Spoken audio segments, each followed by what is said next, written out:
As you all know, Jillian missed us last time when we started doing. We were all kind of getting on a few minutes early and waiting and waiting and waiting. And then she just kind of messaged us and said, I'm not going to make it. So, of course, we were worried about her and, followed up with her and everything. And then ended up having a couple of off Zoom conversations, or actually off recorded. They were on Zoom, but we didn't record them. So she is going to share with us a little bit about what she went through, because it was right before the holidays. It was her first Christmas alone, and she called it her holiday aftermath. But really, it's very much just coping with the void of estrangement. Well, Jillian, why don't you get us started, and you can take this any direction you want to go. Oh, I appreciate it. So as everybody knows, I was not here last time. The depression was kind of kicking me in the butt. It was my first holiday alone, and it was my first holiday really like reflecting on the fact that I was alone. Gone through a breakup, didn't have my mom, didn't have my parents, and for those of you who are new, my mom has passed away whilst we were in estrangement. So that was incredibly hard for me. It was her favorite holiday. And Christmas Eve, when I was 15, her husband physically assaulted me, which kind of was a catalyst for our estrangement, because in my opinion, I felt like she had chosen him over me, because she went back to him, and I had to choose myself in that moment. But what I've finally come to realize for, the moment was that she was just as broken and hurt as I was. And she didn't know how to reflect on that. So the emotions of being alone in the holiday aftermath was so hard. I had these wonderful ladies around me, but I was still alone. I spent it. My best friend ended up canceling her Christmas plans because she was supposed to see her family, and I ended up being around her. But at the end of the day, I was still alone. I didn't have any family. I didn't have my partner. It was hard. It was one of the most heartbreaking things I've been through lately, besides the breakup, because it was trying to force myself to be in the holiday spirit was not happening. So I created my own Christmas tree. I still have my Christmas lights up because I refuse to say that it's January. It's 20 days in. I'm still in 2023. But I realized that asking for help is one of the most important things I can do, because at the end of the day, if I'm not asking for help, I'm estranging myself from my family that I've created. And I may not have my mom, but I have 3 wonderful freaking moms around me. And I can't keep doing this alone. So really relying on your support system and really relying on just asking for help has been so important.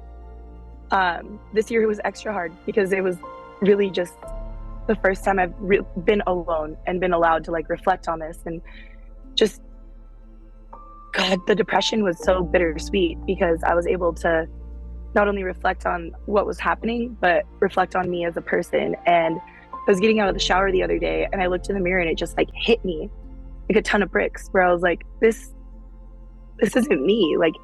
This isn't who I really am. I don't deserve this as much as I've been telling myself that I did, because I miss my mom. I miss talking to her. I miss everything about it. And I've been avoiding calls from my grandma because I don't want to talk about my mom.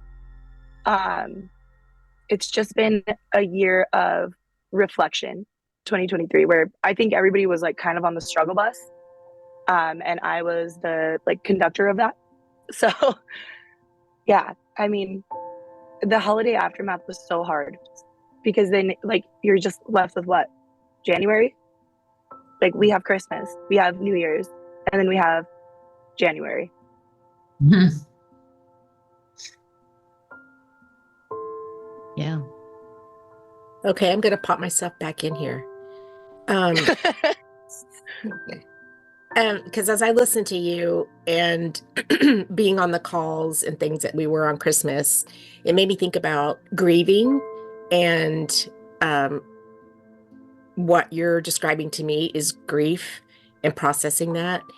And many people in the professional world have different stages of grief, but one particular person comes to mind because she, in my mind, was a pioneer of grief, and that's Kubler-Ross, if anybody wants to look up grieving.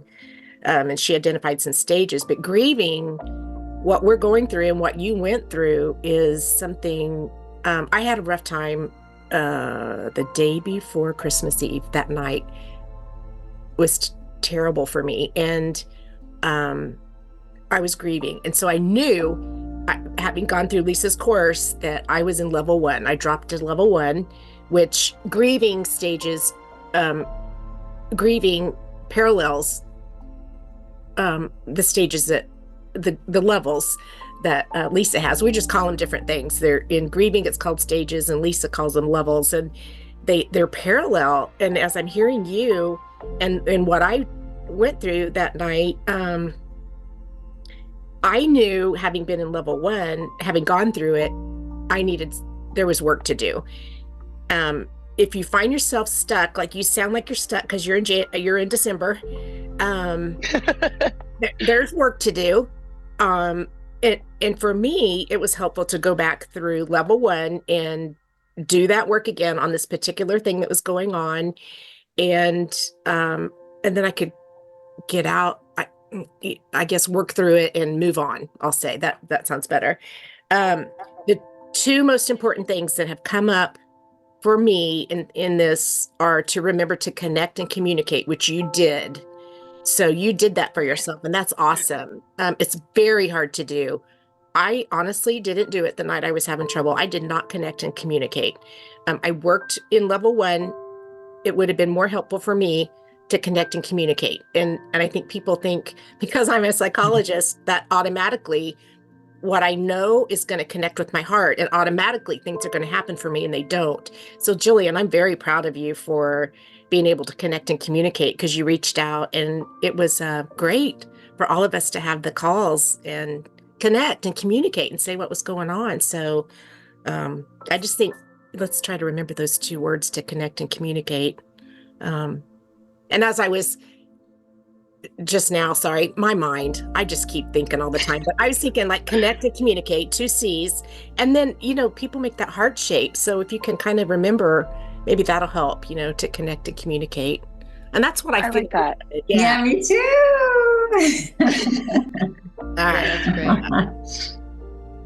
No, I love that, especially because like in this holiday aftermath, like, I mean, you guys picked me up when I was at my lowest, when I was crying, missing my mom. You were on Zoom with me when I was in my car in my jammies on Christmas.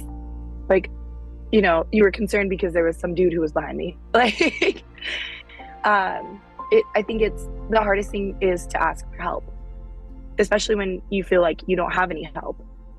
When you feel like a burden. Oh, that's it. I feel like a burden sometimes. And that's why I don't ask for help. And that's why, like, it took me, this week has been crazy for me. The court they know my name.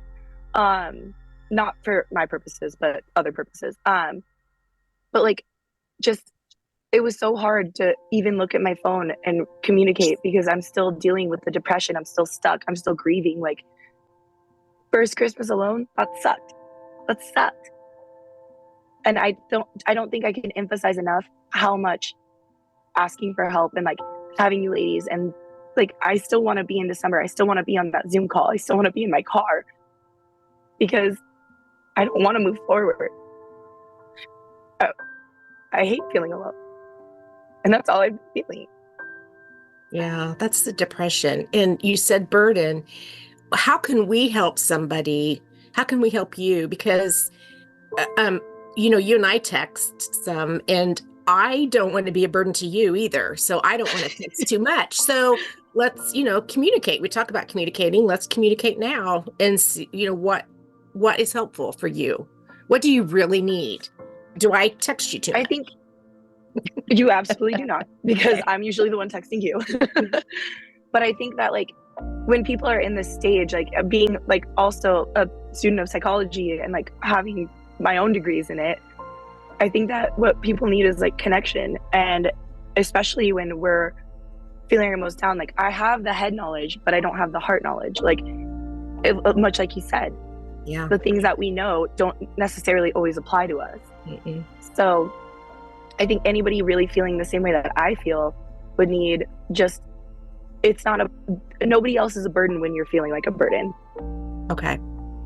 So moving forward with that, like if anybody else feels like that, especially in estrangement and like not having my mom around to like mend things with, I would think that just being there for someone, just listening to them, texting them, letting them know that you're like thinking about them, or that you're just there. Because, you know, we isolate when we're depressed, and that's not always the best thing. Yeah. Well, herein lies the problem with what you just said, and I really want to hear this from you and Aaliyah. We as humans, it's not a Jillian thing, it's not a Dr. Ruth thing. As a human thing, when we're depressed, we alienate ourselves. So yes, absolutely. But you just said, you know, like reach out, text, I'm thinking about you. But yet parents, you know, keeping with the theme of estrangement and being blocked, we're not allowed to do that. And I think even Dr. Ruth, Cheryl, and I at one point mentioned we want to reach out to you guys even so much more than we do. But we're one, respectful of how busy your lives are at this stage in your life. Okay, ours are less busy, less things consume us. But you guys you're throwing a million balls in the air right now. And it's just how your 20s and 30s are. You have so much going on. So I know for me personally, as a wounded parent, if you will, who's estranged, I don't want push too much or check in too much because I think I'm intruding on you, which, you know, came up in my estrangement with both my kids of just like, stop parenting me, stop it. I don't want your opinion. I don't want this. I don't want that. So as parents, we don't know when we're allowed to do that. We don't know when it's wanted or needed. And you touched on something so important because you need that connection. We all need that connection.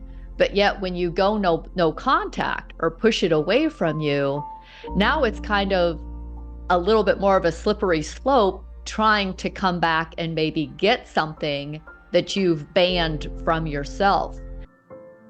I think the difference of it would come to like, oh, go ahead. No. I just wanted to say, so the word burden, I just think hits home for so many of us. And for some reason, January really is where I've been feeling it. It wasn't the holidays. It wasn't during then. It's after. And for some of us, so for me, burden is like a rock. It's that rock of heaviness, sadness. For some, it's smaller. You know, some have just pebbles, then they grow, but when it hits you, sometimes it's that huge boulder. And you're so right. You know, you just want to retreat. But I'm finding that, so each of us, I think, has someone or a few people that they really can trust and feel comfortable enough to kind of share that burden, that stone with. You know, it doesn't have to be unloading everything, but just, you know, coming out of yourself and stop the retreat. And for me, it's my sister. And she does the same. And we know when we haven't heard from each other for a few weeks, we're kind of in that place. And just the other day, I had the call with her, and she said these words that were, because I was inconsolable. And she said, "There's nothing I can say that will make you feel better." She said, "I know that, but just my voice, and I'm there." And that's so true. And I know that's how we all feel towards each other in this group. It really is. It's not so much as what you say, because sometimes whatever you say, nothing is going to help. But it brings you to that place of knowing that there's other people that are in this. We're kind of all in this together in varying degrees. There's so many different reasons and gradations of estrangement. So the word burden really is, brings it all together. It really does. That's like something that I just noticed with my family and being around my family for the holidays. I was able to spend a month and a half with them, and I had been away for a couple of years. So it was finally nice to open up to them, because I felt like I had been carrying burdens that I didn't want to share with them. And I had been hiding a lot of stuff that I was ashamed of. I was ashamed that I had to go through those things, and I didn't want to share those things with them. But when I finally did, it wasn't a burden to them. They were like, I knew something was going on. It's like they knew that something was wrong because I wasn't myself. And so to finally share those things and with that person that you were talking about, Cheryl, that you can trust, was finally like a relief to me, that I could finally like breathe the air around me, that I didn't have to be so heavy. You know what I did in my 20s though, because like I've shared, I was estranged from my mom too for 20s in and out of 30s. Of course, we didn't call it that. She just drove me crazy, and I was self-consumed, self-absorbed, and I was trying to figure out my life. So, but I remember that moving in and out with her. And honestly, for me, it was when I was feeling, the holiday aftermath, or the burden, or just being depressed, the person I really wanted to reach out to was my mom. I stopped myself because it was like, no, she's so negative. She's only going to make it worse. I can't talk to her. I can't call her. She's not going to help. But it really honestly was my mom that I wanted to reach out to make me feel better, because she was the one who took care of me. Whether she was perfect or not doesn't matter. She was my mom who took care of me. But I remember just going through my 20s and my 30s when life was really hard. She was the one that I needed and wanted, but I didn't reach out to her again because she just made matters worse with the negativity. I want to ask you this question, Jillian, from Karen, because I think it's an important question. She says, I'm sorry for your loss, and the idea that you feel like a burden just adds to the overwhelming feelings. If you're willing to share, I would like to ask, if your mom were alive today, what would you want to hear from her? If my mom were alive today, I would want her, I would just want to hear I love you. Like, at this point, I've gotten over my own anger. I've gotten over my own need to like separate from that. I just want to hear I love you and I'm proud of you. I would want to hear her say she's sorry, obviously, but like, I'm sorry too. That doesn't take away from like my own selfishness. Like, I would just want to hear I love you. I would give anything to hear my mom say I love you one more time. And I'd want her, like, obviously we always, the people who hurt us, we always want them to take accountability. But I think at this stage in my life, and at this stage of acceptance that I'm in, I don't even want that. I just want to hear my mom say I love you. I talk about this a lot with our Wednesday community. And it's just for parents always having that door be open. And I know a lot of parents are just really hunkering down in their anger and their bitterness, and they're slamming that door shut. They're saying, I'll never again, I'll never trust again, I'll never do this, I'll never do that. But what we're learning is that there's a fluidity to this. If I wouldn't have made a big deal out of the estrangement, because it was a big deal, because I went from talking to my daughter 2 hours every week to nothing. So it really, the contrast was just so incredible. There wasn't a big contrast with my mom. I didn't have a cell phone. We didn't talk like me and my daughter did. So the distance kind of became normal. And I think what we experienced with you is when we knew that you were hurting, we couldn't wait to jump on the call. Of course, we wanted to be there for you. Christmas, it didn't matter that we had other plans or if we did or we didn't. We just wanted to get on the call with you because we wanted to know that you were okay. And that's, I think, that role that a mother always needs to remember that she carries. And if you're too angry and too bitter to do that, it just means you've got to work on your wounds. You've got to work on yourself. That's all it means. Because that anger and that bitterness that Cheryl and Dr. Ruth and I all had, and a lot of people on our call, it's not there anymore once you heal your pain. And my mom lets me off the hook every time I call her. But in and out, I mean, we had arguments, or I was like, Mom, I can't talk to you. You're too negative. And I told her how I felt and everything. I know I hurt her feelings, but she let me off the hook every time. She answered maybe not every time, I don't know, but she answered the phone when I called and she talked to me.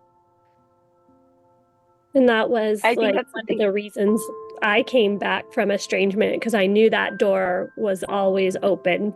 I knew my mom would always love me and she'd always welcome me back with open arms. And so that's why I felt safe to take the years that I had to take to just live my life and discover who I was without any of her negativity and having her around. And so I think like that, knowing that those arms were always open was so important. And you're right, there were times where I wanted to like call her and reach out to her when I was going through a hard time, and I never did because I wanted to get through it myself. But there were times where I'm like, I just want my mommy. I would just cry and break down in my sister's arm and just be like, I want my mommy. And I still call her mommy to this day. So I mean, I'm almost 57 and my mom's 80 and I still have that. Yeah. There's days that's just like, I just need to call my mom today. Right. You know, and we don't have to get into anything. We don't hash anything. I mean, she could be in one of her moods and somehow now, having gone through everything that we've gone through, everything is just okay. But it's taken many decades to get to this point. In my 20s, could I have been this person? No. It took decades for me to go through my life, for me to hit so many different walls of the rejection, of feeling like a burden. I mean, we not only experience regret in personal relationships, but we go through the regret of like bad business deals, bad boyfriends, bad marriages. You know, there's so much regret that we carry as humans. And if we don't do something with that, that eventually is what becomes a big part of our depression that just anchors us down. I think it's been such an eye-opening experience to like not only be a part of this, but also go through my own like, you know, grieving process of my mom. I'm still grieving to this day. Let's be real. It's been 13 years that I haven't talked to her. It's been 7 since she died, but I'm still going through my own grieving process. And it's been such an eye-opener because I may not be close with like the rest of my family, but I know that if I call any of you guys, if I call my stepmom, the other day I had to call my stepmom because I couldn't pay my car bill.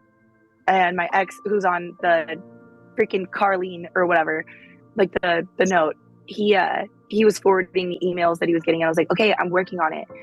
I just called my stepmom and I broke down because she's become a mom to me. I don't call her by her name. I always call her mom.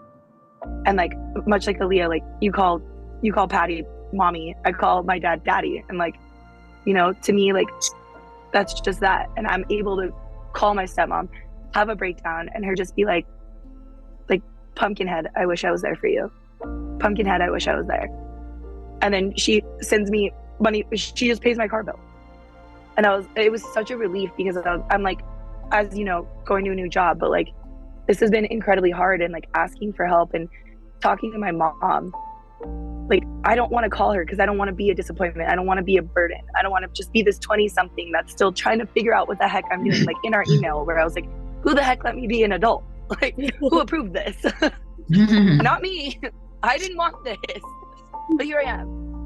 So I think it's incredibly important to like continue reaching out for help and calling your mom, calling your dad, calling anybody.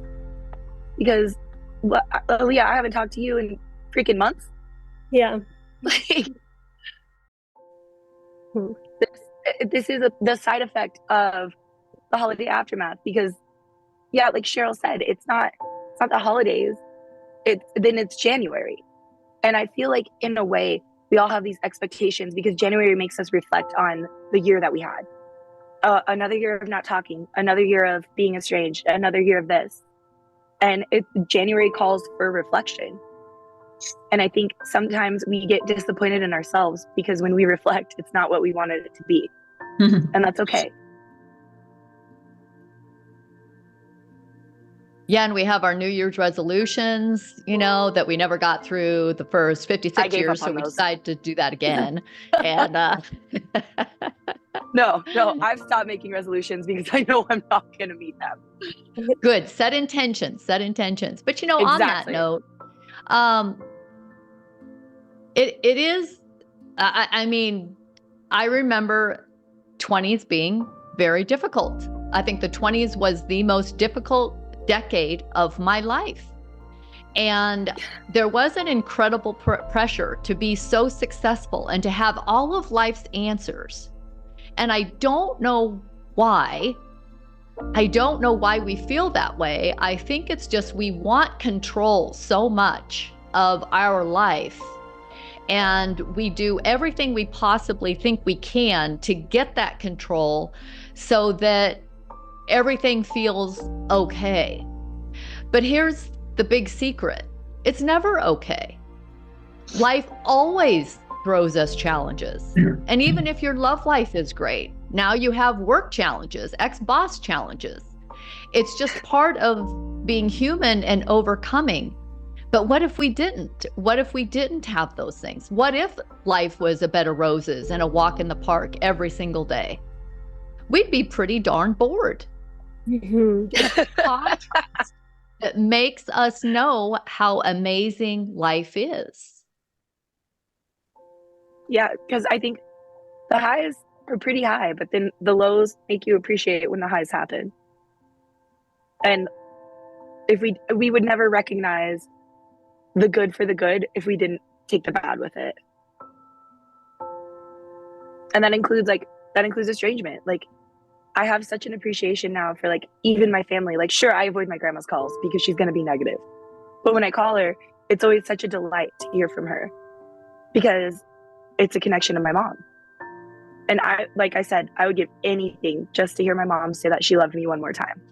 And keeping that door open is so freaking important with estrangement, because I know you, Cheryl, Dr. Ruth, Aaliyah, I know if I called any of you and I was your daughter or I was the person that was estranged from you, you'd be overjoyed. You'd be overjoyed.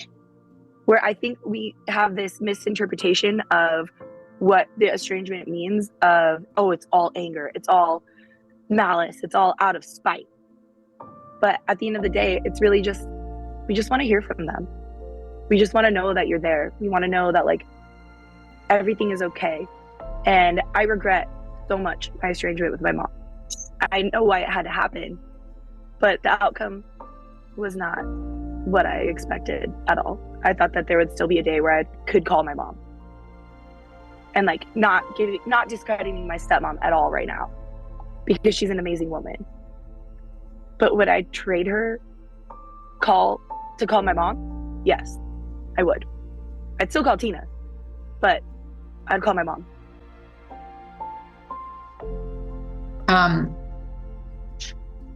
You know, one thing, my mom has been gone for 7 years. And the one thing that still brings me comfort is she had this and she was a very depressed person, very inward. But she would put her hand on our cheek, you know, whichever of us, and just say, it will be okay. Things will be okay. And, you know, even if it was like the biggest disaster, but we all say we still, you know, every once in a while, you just picture that hand, it's just simple words. And with the low and the high, my lows lately are that it's my daughter's 30th birthday in a month. I know there will be no communication. I won't be able to communicate anything. Heartbreaking. But there's been a high, which is I've established this just loving open door with one of my stepdaughters. And out of nowhere, she's been calling me, FaceTiming me. She has a 3-month-old little girl. I have a grandson from my oldest daughter. I never thought I could feel the same love with a step grandchild. I have to tell you, the other day she FaceTimed me, just me on my phone. My husband's away, so it was specifically for me. She calls me Grandma Cher, just like just like my daughter and my grandson. And the love that I felt, because I allowed myself to open that part of my heart, was like, I can't even describe it. I can't even describe that feeling. So, sometimes in our despair and the depths, the lows, like you said, you have to allow yourself to feel the love that does come your way. Yep. Oh, I was just going to say, I think that's amazing. Like, even my stepmom's mom, I call her grandma. Like, she sent me a Christmas present. She sends me packages all the time. And at a certain point, it's not a step relationship anymore. It's your relationship. It's you. That's not your step grandchild. That's not your stepdaughter. That is your family. That's your daughter. And I know estrangement sucks, but at the same time, we learn to appreciate, I think, the relationships that we do have, that we're honored to be a part of. And I'm honored that Tina calls me her daughter. I'm honored to the fact that she took in, without her choice, this broken 15-year-old who threw glasses at her, would throw books at her. We would just get into it. But without hesitation, she answers my call. Without hesitation, she pays my bills for me. Without hesitation, she put me on her phone plan because I couldn't afford my phone. And like, without hesitation, she still tells me she's proud of me, despite being there for my downfalls. And like, sure, I wish my mom was here. Sure, I can't go back and change the past. But being able to appreciate the fact that like this woman who, not from Adam, knew me and now has become one of the most important people in my life. And I think estrangement has shown me the importance of what she's doing for me and the like amount of burden, not in a derogatory way, but like the amount of burden she's taken on willingly when she did not have to. And that's a real mom. That's a real grandma. That's a real anybody who does that. And that's the thing, is like, that's not your step grandchild. That is your grandchild. That's not your stepdaughter. That is your daughter, because she's FaceTiming you. The person I call now when I'm having a bad day isn't my best friend, isn't my dad. It's my stepmom, because she's the closest thing I'm ever going to have. And I need to appreciate that, because on God, I will never, ever again lose a mom like that. And I will never, ever again estrange myself from you guys, estrange myself from anybody in my life that I know cares about me.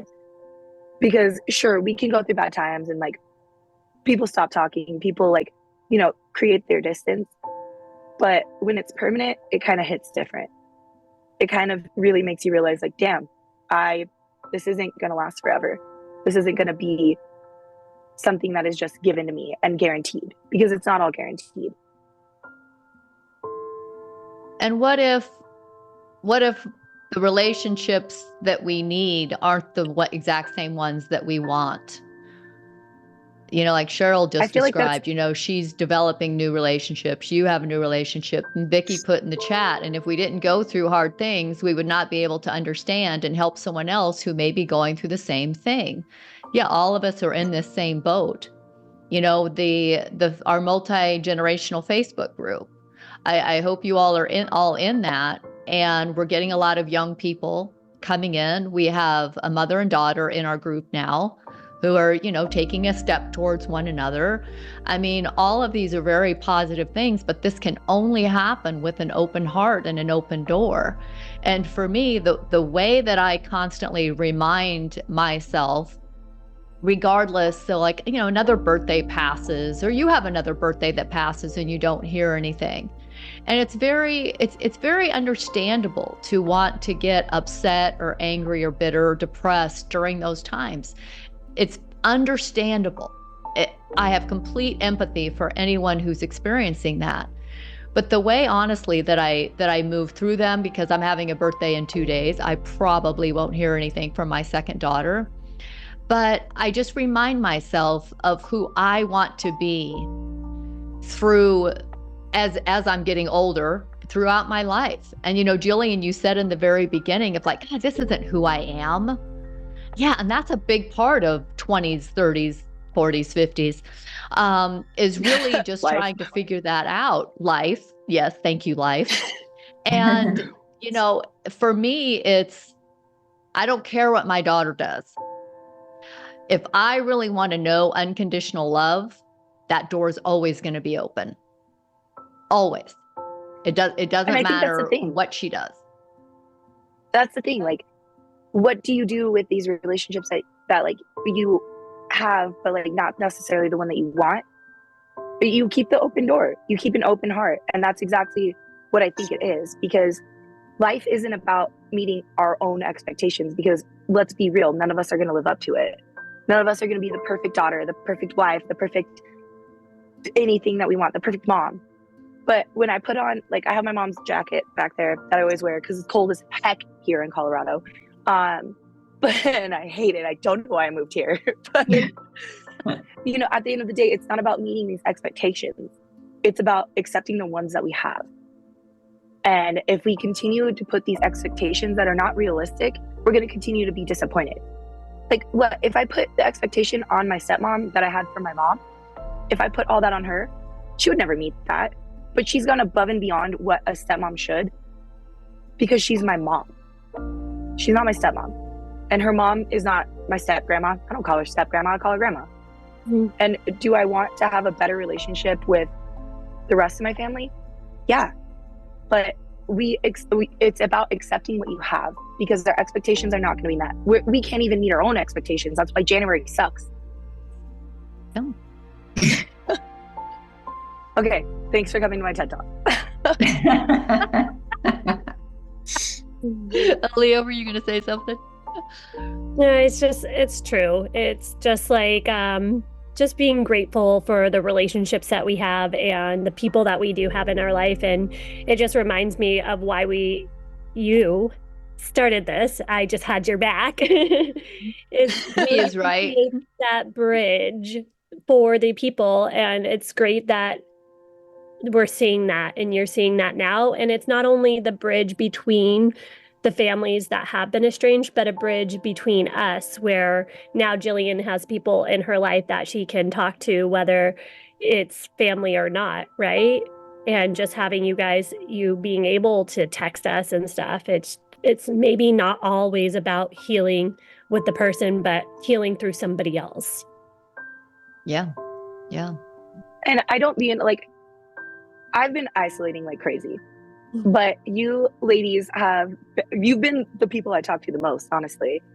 So like hearing from you and like seeing that like you're willing to stop your Christmas plans and hop on a Zoom with me to make sure I'm okay. You're willing to like send that email because I haven't replied in a couple of days, being like, hey, are you all right? Like, what's going on? Like the checking in email brought me to tears yesterday, simply because I was so grateful to have people like that in my life who will check in. And Aaliyah, I know I haven't responded to you in months, but it's been the holiday aftermath. I've been trying to figure out life, and who the heck let me be an adult? Because I did not approve of this. I didn't approve of estrangement. I didn't approve of any of this. I don't want it. I don't like it. And neither do any of us. I mean, really, neither did any of we didn't approve of this either. Nope. But we certainly have learned a lot about ourselves as a result of it. Because again, I remember myself going through estrangement and the in and out and the uncertainty of life. And you guys constantly just remind me of how busy young people are. But it is, I just want to touch on this again. It is tricky, like Dr. Ruth said. I mean, I'm reaching out to you and I'm like, what's going on? It's time for me to hear from Jillian. But it's like, oh no, she's so busy. I just need to leave her alone. I mean, it's kind of a real challenge, because I know you've got this great, exciting life going on most of the time, and you're doing shots and everything else. And my liver's just cringing. And I love what you said, that my liver estranged me. And it was like, yes, years ago, my liver estranged me. And would you call that liver estrangement? A liver estrangement, yes. But it was my life too in my 20s. And I could party all night and then get up the next morning and go to work. And by the way, that ended at about 30. It's not much longer. God, that's coming for me. That you're gonna be able to do Oh God, that. it's coming for me. But what a beautiful thing life is, to really give us, at this stage, the wisdom to be able to look back and see ourselves where you guys are. And that in and of itself is always going to be my open door for my daughter, is because I know I went through it too. And my mom, every single time I call her, she picks up the phone. She lets me off the hook. She doesn't drag me through anything. And it's just the biggest gift. I think that's so beautiful. Aaliyah, what were you going to say? No, I think it's good that you call in anyways. I love that my mom still calls me, even though I'm like super busy and I'm not able to pick up, but it reminds me to call her when I'm not busy. So she can call and bug me as much as I want, and I won't pick up until I'm not busy. And I remind her of that. That's the same thing. I'm like, you can call, but I may not pick up, and it's not because I don't love you. It's because I'm busy. Yeah. I do the same thing with my grandma. Like literally, she will call me 7 times in a day, and I'm like, I'm still at work. I'm still doing something. And then I get home, I'm exhausted. I'm like, I don't want to call her back, but I know for a fact, as soon as I call her, she's like, there's my pretty girl. Like, there's my girl. Like, how are you? I was worried about you. And I know she worries about me, but I'm also like, sometimes I'm busy and sometimes I just don't want to pick up. But I know for a fact she's going to let me off the hook. She's going to just be like, I'm so grateful to hear from you.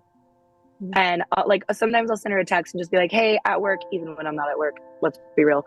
But like, I know that as soon as I call her, she's just going to be happy to hear from me. She's not going to be angry that I haven't answered. She's not going to be upset that she hasn't heard from me. She's just going to be like, oh my God, I'm so grateful to hear from you. Yeah. Yeah. And if any parent is listening to this and they're shut down and they can't imagine that means you need to do work on yourself. That's totally what that means.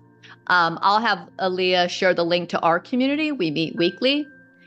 We do serious healing work, and we stay in this, which is why we meet every Wednesday. So you're all welcome to join us there. It's 10 till, so we got to wrap up. And there's so many things that we could say, and we could talk forever. But I want to get everybody's take on your message to your generation with regard to coping with the void of estrangement, the message that you want to give your generation. And then we'll also have Dr. Ruth give her professional point as well. So who wants to go first? I will.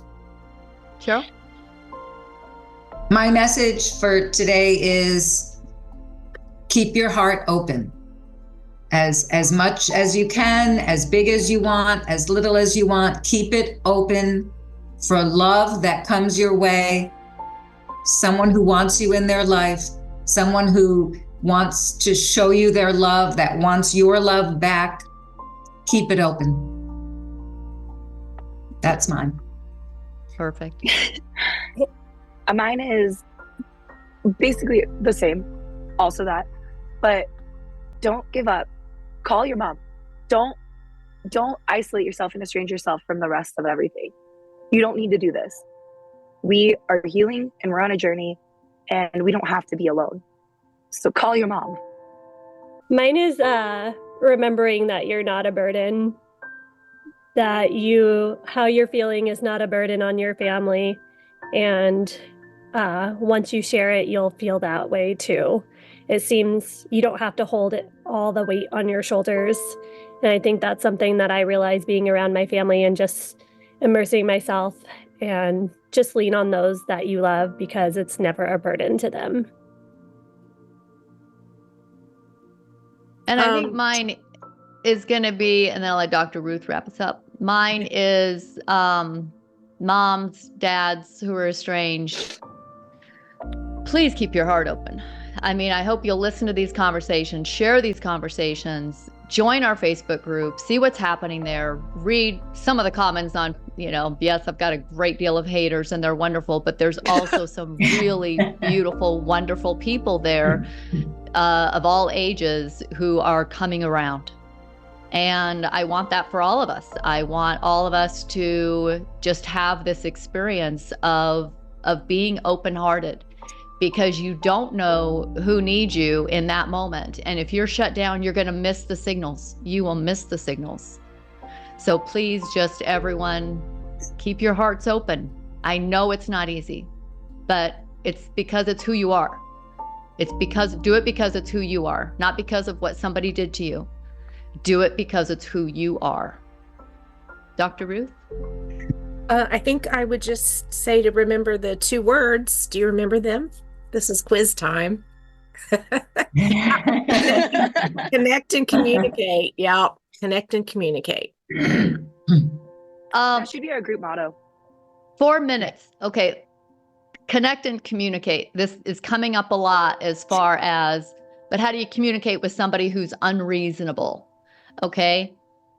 Does anybody want to jump into that? Oh, I have an answer. I'll jump into that. I'm unreasonable. I feel like it it comes from like a place of like being so like justified and looking for the justifications. So communicating with somebody who's unreasonable, you can't. You guys can't communicate with me when I'm not communicating back, but you still try. But you guys still send emails. You still text me. You still call me. Like, it's still, the effort is there. So you're not going to communicate with somebody who's unreasonable. You just have to let them know that you're there. And wait till they're ready to communicate. Wait till they're ready. There will be a time when they are reasonable. I mean, there are times when I'm finally reasonable and I'm like, hey, I'm doing my laundry. Guess what? Awesome. Like, yeah. And I did that. I'm unreasonable. I mean, there's times, my husband's unreasonable. And there's time, it's still, after all the years that we've been married, it's like, this is not the time for us to talk. We're both being unreasonable. It's mostly him, but sometimes we're both being very unreasonable. We're talking about a human thing. We're not talking about a parent thing or an estranged thing. We're talking about a human thing. We all get unreasonable. And also a man thing. Let's be real. Yeah.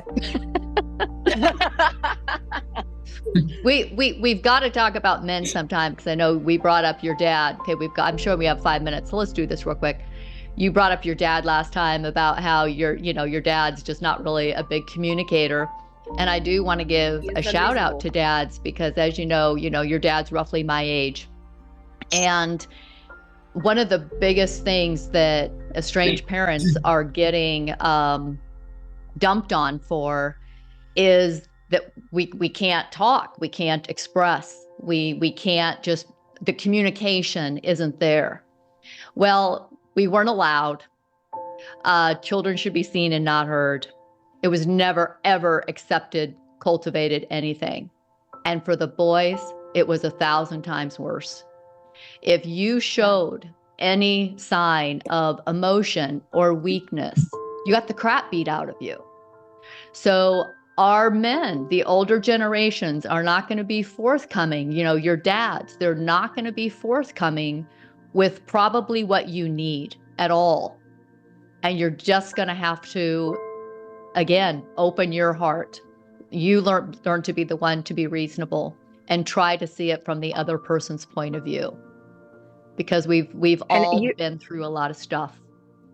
you're the one who made me realize that and like really accept my dad for who he is, because you pointed that out and I was like, oh my God, I'd never thought about that. Like I'm only focusing on like my needs. So being a part of this community has opened me up to not only just like accepting other things, but accepting the fact that like my dad, I've only seen him cry once, literally once. And that was after my stepdad beat me and he apologized for not being there. He had to pull over. Other than that, the most excited I've ever seen him in our family group chat was when I told him that there was a train convention. And he was like, what? And I was like, that is the most emotion I've ever seen from you, Dad. I was lost in Italy alone. And you were like, figure it out. Like, Dad, trains? But seeing the fact that like, yeah, he, and like really understanding the fact that he is not in my generation. He's not going to be open and communicative. And like, he doesn't know what mental health is. He thinks that that just means he needs to go work in the yard. Like, so no, seeing that like, yeah, he grew up in a different time. He grew up in a different era. He had different expectations on him than the boys who paint their nails right now. Like, yeah. Karen said, Dad, I need you to listen to me right now. Are you available for that? That's excellent. This is how my 21-year-old daughter talks to my husband, her father. She is open to talking and wants him to hear her, but he won't pick up the clues until she says that. Yeah, it makes total sense. I mean, it's hit him with the brick over the head sometimes. And then Vicky said, I would encourage as much honesty in the way we operate, as every fib or lie impacts your personal integrity, which is an important part and will be as an integrated person. And in the past, we talked about cognitive distortions. So it's difficult for the person, which we call in level 1, who always feels like a victim in life, to really know or understand that they're lying or fibbing. They would never see it that way because it feels like life is happening to them. Is it dinging your integrity? Yes, but I don't think we realize that until we get the karma, or whatever you want to call it, that comes back from living a life out of integrity. And that takes a lifetime.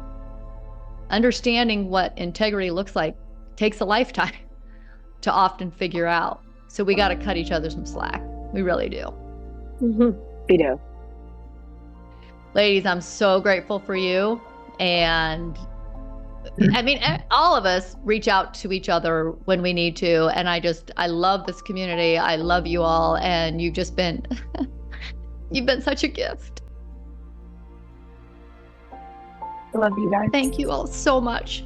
And for all of the people who attend with us every Saturday, thank you. We're so grateful for you as well. Yeah. We'll see you next month. Love you, ladies. Bye. Love you. Bye. Love you. Bye.